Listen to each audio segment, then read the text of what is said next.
U ovom kratkom videu pokazat ću vam različite vrste organske prihrane za peršin, papriku, rajčicu, krastavce i drugo povrće.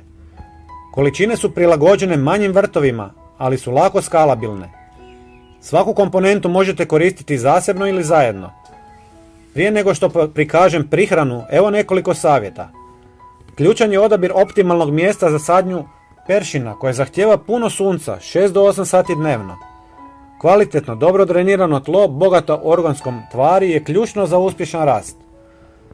Prvi sastojak su usitnjene ljuske od jaja koje osiguravaju kalcij i odbijaju štetočine poput puževa te sprječavaju truljenje cvjetova.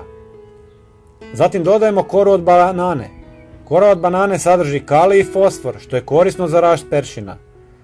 Isjeckajte kore na manje komade i zakopajte ih plitko oko biljaka ili ih ostavite da se namoče u vodi nekoliko dana, a zatim koristite tu vodu za zalijevanje. Sve sastojke ostavite u toploj vodi 24 sata.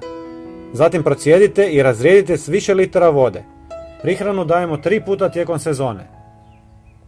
Prijatelji, obavezno se pretplatite na naš kanal jer vam svakodnevno donosimo potpuno besplatne savjete. Hvala vam, doviđenja.